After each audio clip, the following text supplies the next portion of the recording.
Welcome to the Manumission podcast, the show dedicated to unshackling ourselves from the status quo. Here's your host, H.H. Morris. All right, here we go. I want to welcome all of you to the first episode of the Manumission podcast. This is a continuation, but a bit of a reboot of a previous podcast that dealt with libertarian issues and topics. And it was a pretty successful show with a few thousand regular listeners, and it dealt mostly with libertarian theory and principles. Now, due to external circumstances outside of my control, I had to put the show on hiatus for the last several months, but the existing episodes still get quite a few downloads. And for that time that I've been away, I've been contacted by several of my listeners asking me to come back or to ask my opinions on everything that's been going on in the world since the last episode, most notably Brexit, the U.S. presidential campaigns, the election, etc. So given the encouragement that I received as well as the crucial point in history that we're living through, I decided to get back behind the mic.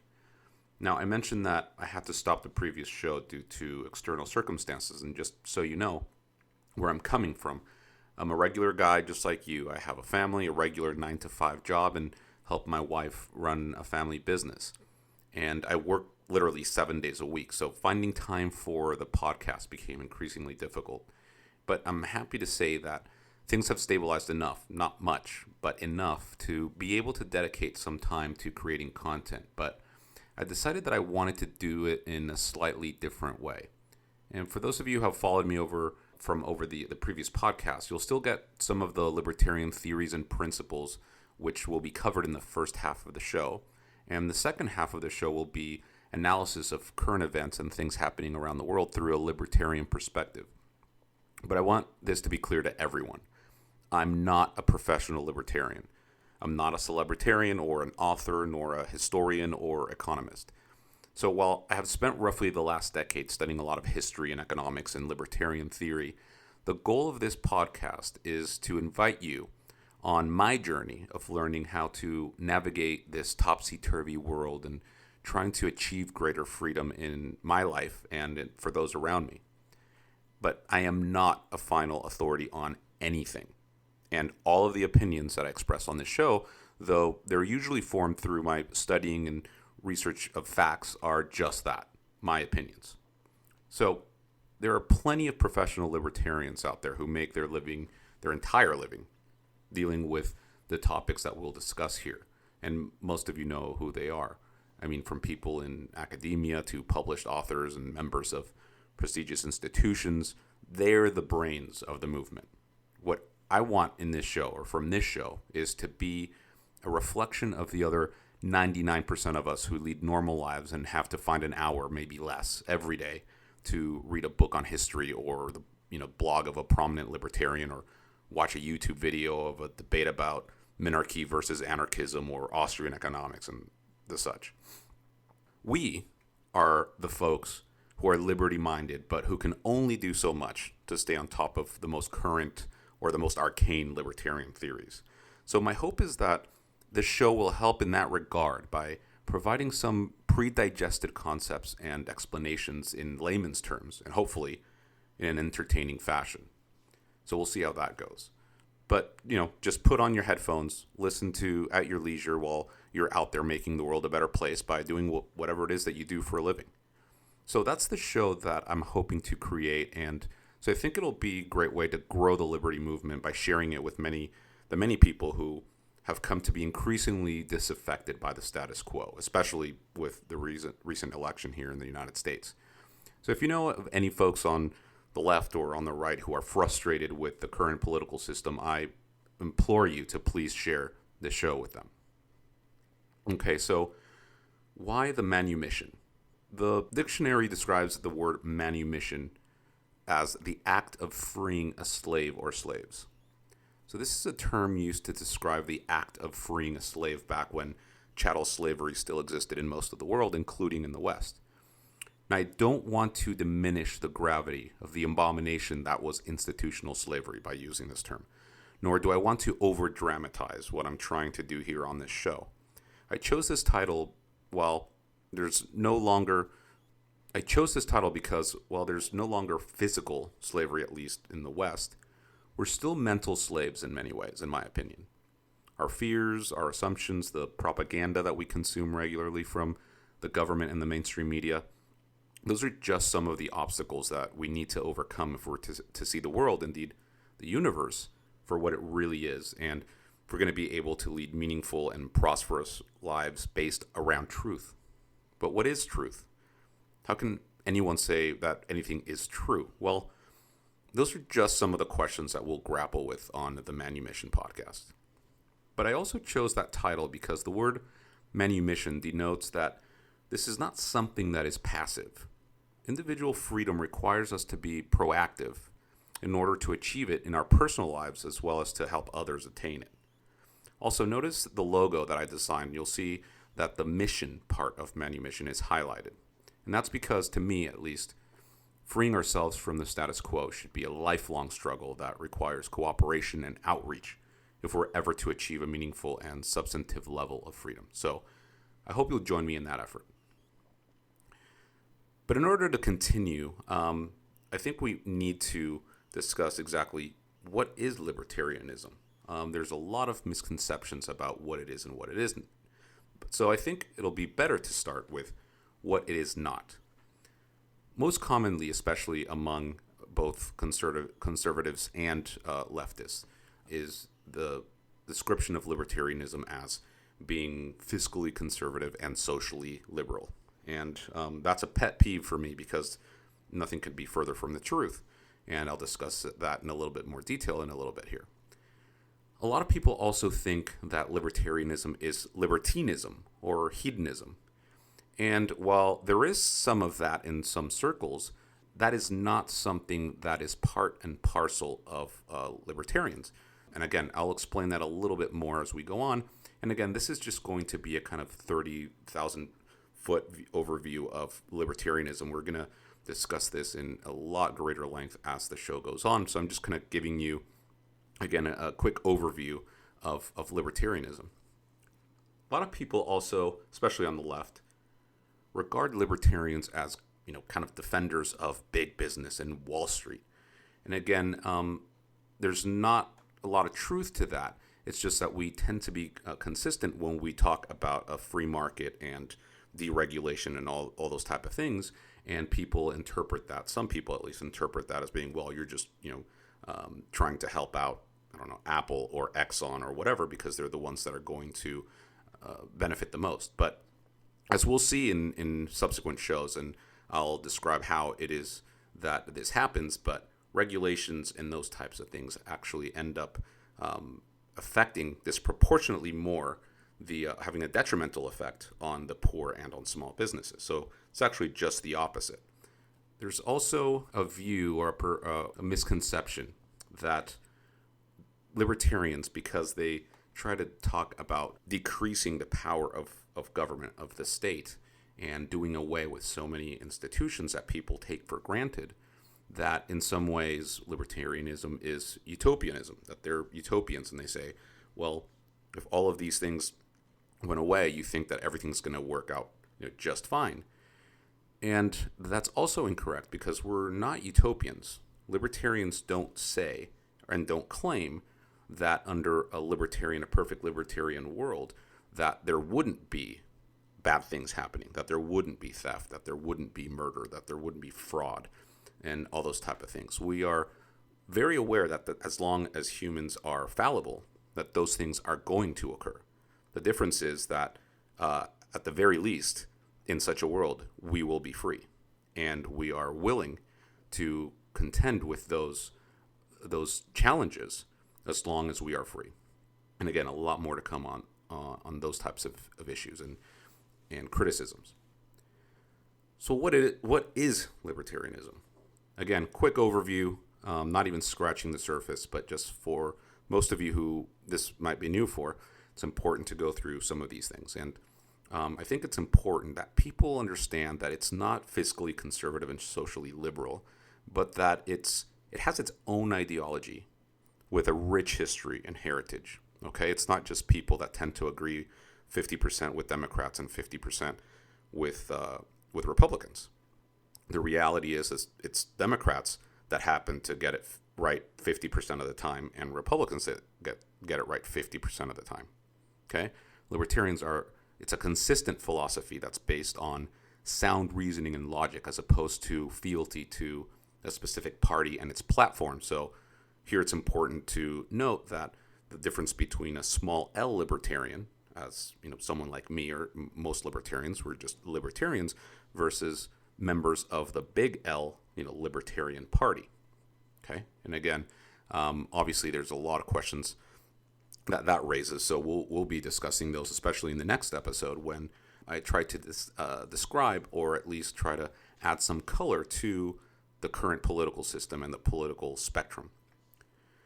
But the two main things about libertarians, the two kind of keystones, if you will, are one, basically abiding by private property rights. And in just those three words, private property and rights, that raises a lot of questions. And we need to unpack that quite a bit. And when I talk about rights, we're going to get very deep into this, but this is very important because we need to understand what that means. What's private? What is property? And what are rights? Okay?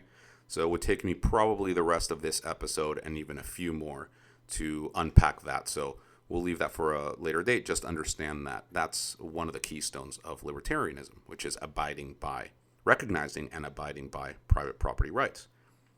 And that, by extension, leads us to the next keystone and the next underpinning of libertarian philosophy or thought, which is the non-aggression principle.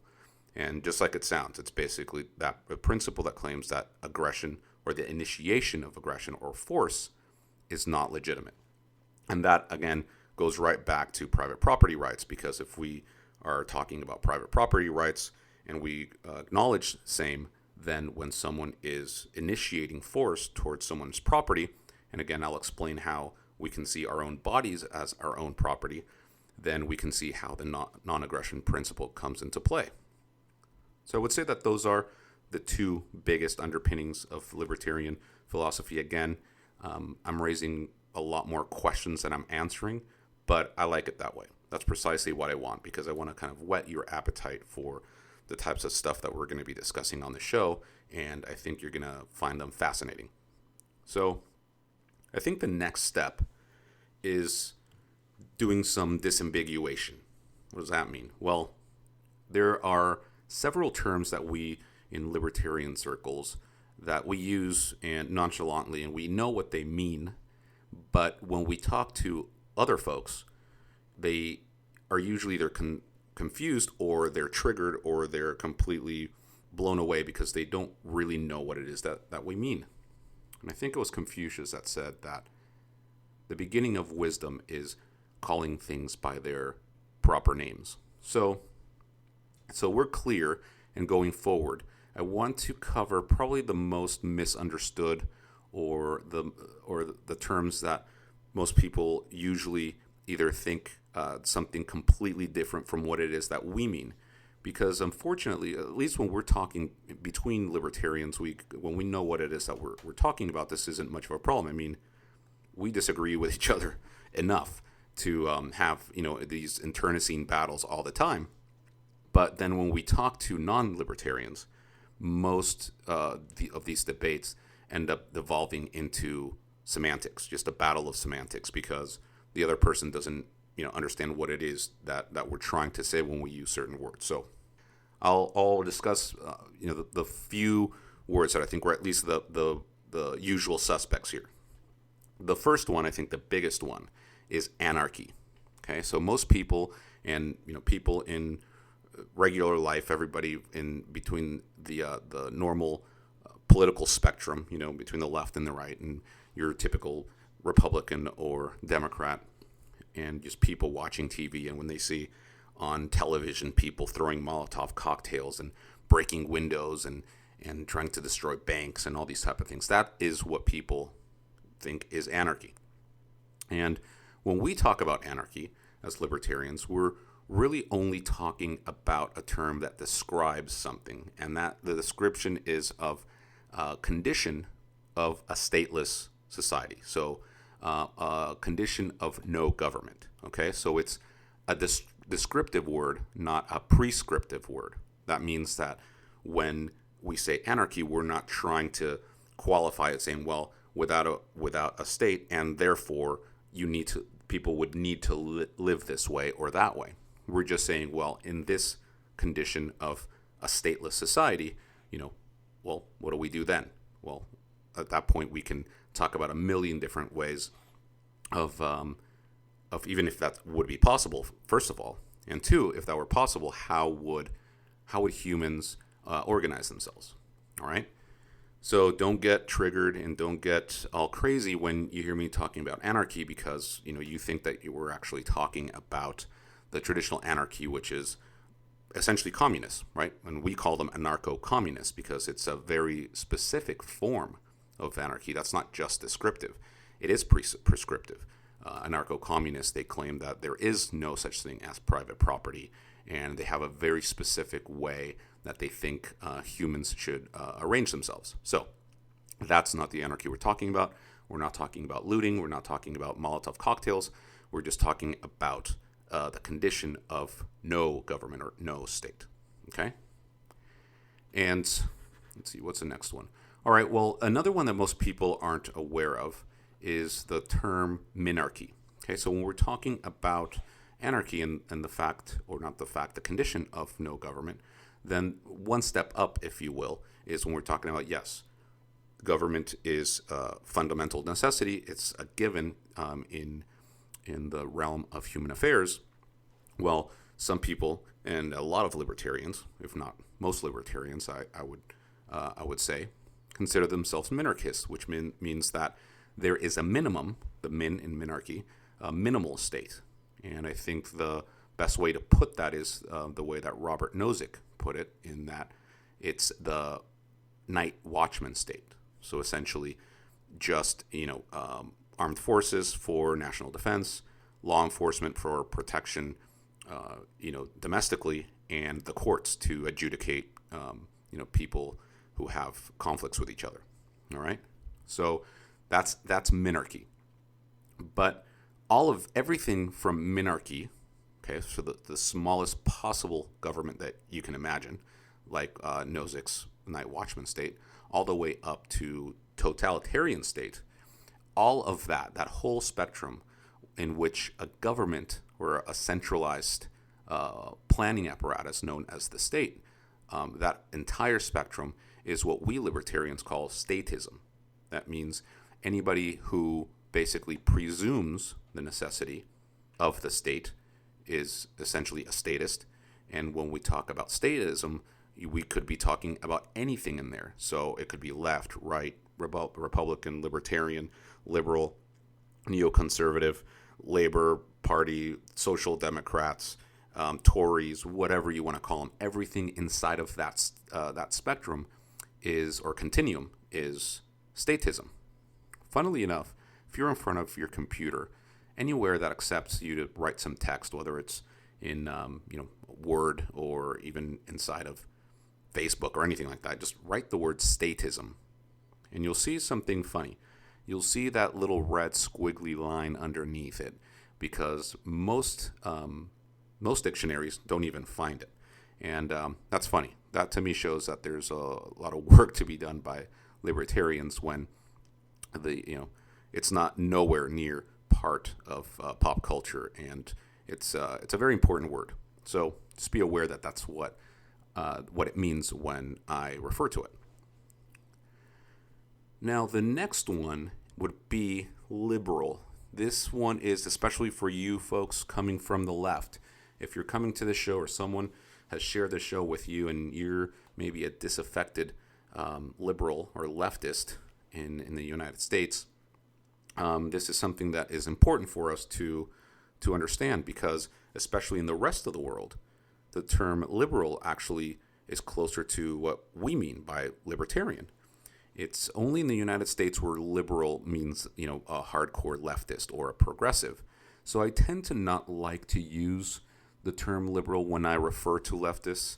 And that way, also because in my previous podcast, I actually had a lot of listeners from other parts of the world, especially Western Europe and UK and things like that. So for them, it would be a little confusing when I refer to someone as a liberal or to liberals, when they would when I'm trying to describe someone that's a leftist or a progressive. So I'm going to stay away from that. And usually, if I'm trying to describe someone on the left, I'll say just that, a leftist or a progressive.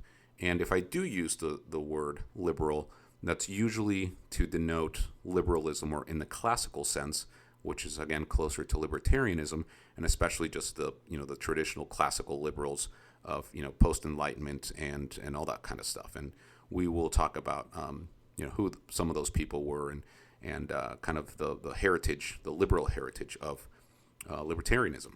But just be aware of that. The other thing that's very, very misunderstood, and that causes a lot of misunderstandings between people, especially between, and this also happens with conservatives, by the way, is the word capitalism.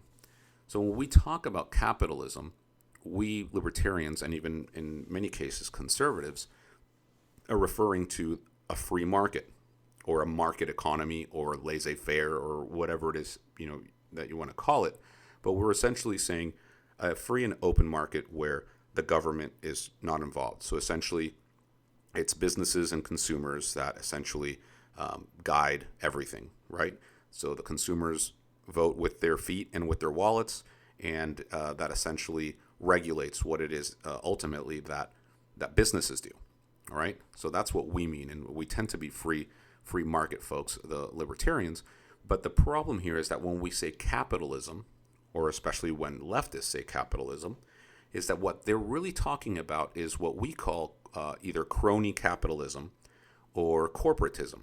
So when the left criticizes capitalism, they're describing something very specific. So they're describing the fact that there are rich people and usually, captains of industry, the heads of big businesses that have essentially taken over the government through wining and dining senators and paying off people, and the fact that they have access to a lot of resources that most other people don't have, especially smaller businesses, through lawyers and accountants and all that stuff, that make it so that they basically have a leg up on business or on any particular industry. But again, that is not capitalism, because if we refer to capitalism as free market, then no one should have those privileges. No one should enjoy any such privileges, no matter the size of the company, whether it's a sole proprietor working some little business out of their house, selling stuff on eBay, or whether it's Walmart or Exxon. True capitalism, or the way that we talk about it, both examples, or the three examples that I gave, all of them would be on the exact same playing field without actually having any privileges bestowed upon them by the state. Okay, so I hope that makes sense. And usually, also, I will stay away from capitalism, also precisely because of those problems and the fact that it scandalizes some people, and some people, again, they think that when I just say capitalism, I'm talking about Walmart and how great they are and that they should be able to do whatever they want, as opposed to realizing that what I'm saying is that anybody who is in retail and has a small mom and pop brick and mortar store should be playing in the same playing field as a company as big as Walmart, and that Walmart should not have the benefit of all of these other benefits and privileges given to them by the government. All right, so I'll stay away from capitalism as much as possible to make sure that everybody understands that I'm either going to be mentioning a free market or a market economy and laissez-faire or those type of things. But be aware that that's what's happening. And just so that, to be clear, when we're also talking about capitalism, even some leftists agree that capitalism is needed. A lot of the social democrats actually, it's part of the things that they remind us all the time. Hey, we're not against capitalism. We just want it to be regulated and controlled, and we don't want it to get too big and for people to to end up, big businesses to end up exploiting people and blah, blah, blah. But it's also because they know that it's capitalism, ultimately, that creates wealth. And that is the wealth that they want to expropriate to build their welfare state and all that kind of stuff. So, again, capitalism is one of those things that, or one of those words that can open a Pandora's box. So just wanted to make you guys aware of that. All right, well, that's all the time I have for today. I want to welcome you once again to the introductory episode of the show. And just to set some expectations, going forward, I'm going to be providing the first half of the episode where I'm going to give you guys some theory, some concepts, some libertarian issue related stuff. And then that's going to be part of my blog. So I'm going to transcribe that so you have it as a reference. I'll be including that. The text in my blog, again, so that anybody can go and check it out there at themanumission.com. It's not up yet. It's still a work in progress, but keep an eye on that. And then the last half of the show, I'm going to be talking about whatever happened that previous week. So from what I can tell right now, I should be creating the show or recording the show on a Saturday for it to be available for you on Sunday. Usually I'm probably looking at about an hour show. And then, the last half of the show will be covering the current events and different things that took place that previous week. So stay tuned for a lot more. I'm very excited to be talking to you. I'm really excited for the things that I have in store. So I hope you share this with everyone. I'll have a lot more information on the site once it's up, and ways for you to both support the show, be able to contact me directly with recommendations, feedback, as well as to how to follow me in different social media and things like that. All right, so talk to you next week.